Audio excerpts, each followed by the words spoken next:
What is good, YouTube? A Squad 72, and today, as you guys can tell by the thumbnail and the title of this video, we're talking about Destiny 2. But first, let me let you guys know, a lot of people have been asking me about where I get my beats from and different things like that. If you like the beats that I use, I'll leave a link in the description down below, but it's going to be youtube.com/The Vault. Again, if you like their beats, just go ahead and check out their channel. Just let them know I sent you, and I mean, now you guys know. So I mean, no secret, I get it from The Vault. Like, check them out. But now to the main focus of this video. We're talking about Destiny. Destiny. And after I beat the story, after I've run a few, strike missions, and I've spent quite a bit of time in the Crucible, I gotta say that as a whole, Destiny has made some improvements. But however, with that being said, I can't say that this is a bad game, and I can't say this is a great game either. And so let me break this down for you. I'll start with the story, since that's the main reason we play the games, for the story. And so, like I just said, the game has made improvements, but I feel like the story does take partial credit for it, because there are some positives. I mean, for one, the story is easier to follow. There's more cutscenes, and just all around, just to me, I wouldn't say a better story, but I followed it pretty easy. It wasn't that big of a deal, but at the same time, I couldn't help but feel like something was missing from this game. I kept waiting for it to really get going. I kept waiting for something that's going to happen, that's going to keep me really locked in. And I got to say that I'm still waiting for it. And the entirety of the game, there wasn't a sense of urgency going on. And the events that unfolded really didn't seem to matter to me. Like, our Guardian loses his powers. And I mean, that caught my attention. But in the very next mission, he gets his powers back. And so all throughout the story, like, I just really wasn't interested, because it didn't seem like anything going on was it had to be taken care of right now. And so in a nutshell, Gaul shows up, he steals the light, splits up the Vanguard, and then we get tasked with reassembling the Vanguard, the same Vanguard that just got beat by Gaul. And I realized that was by an ambush, but at the same time, they just got beat by Gaul, and we're reassembling a beaten team to take the fight to the guy who just beat us.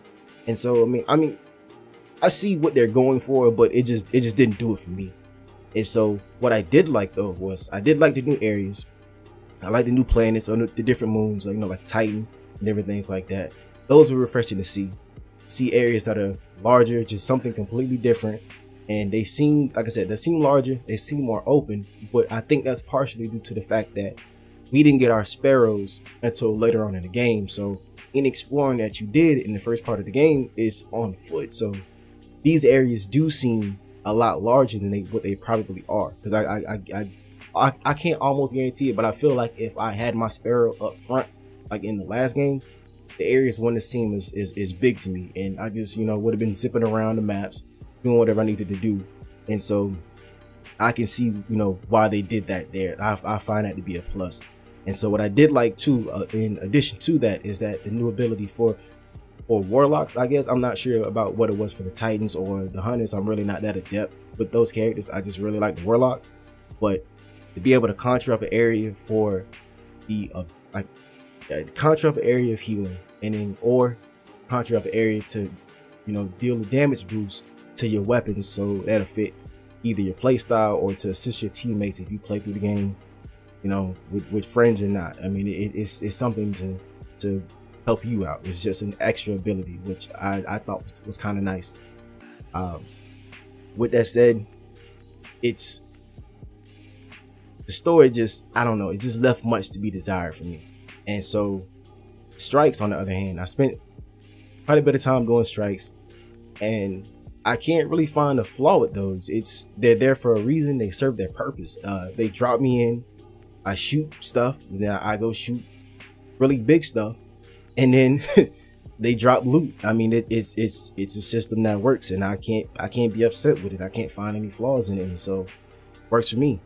But the Crucible, though, like, the Crucible is something that I've spent probably majority of my time in it since I've unlocked it, and I have to say, like, I've enjoyed it. I've really enjoyed the Crucible. They've made a couple changes, in which some of the changes I did mention in my Destiny 2 beta, but just to kind of sum that up, combat feels smooth, and the things that are emphasized that I mentioned 2 weeks ago is still hold up today. I know that's not really a lot of time, but the balanced 4v4 gameplay felt really good. Like it was just something that I felt like this game needed.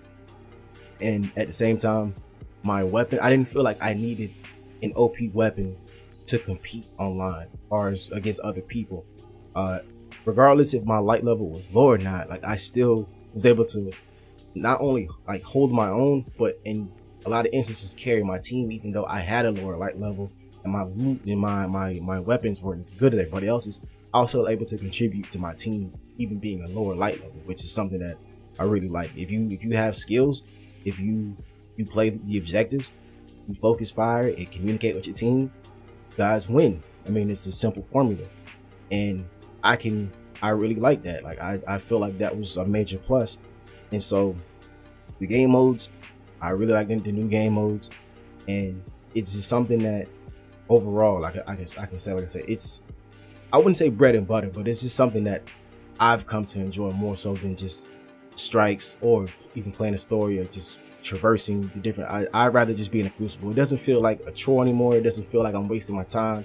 Like it doesn't feel like I have to go to the Crucible to get better gear. It's just something that I enjoy. If I want to kill some time, I go to the Crucible. This is the part of the game that I really enjoy the most.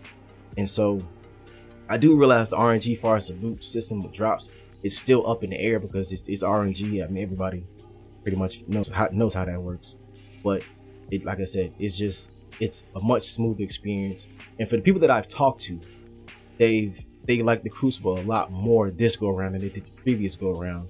And it's just that to me that speaks volume due to the fact that it got to a point to where the community was split down the middle as far as, you know, PvP or PvE.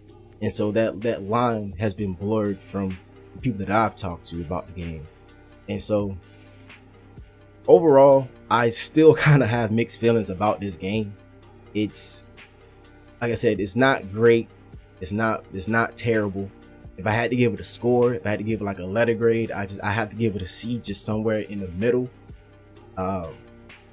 Yeah, if you agree with me or if you disagree with me, just let me know in the comment section below. Tell me what you think about Destiny.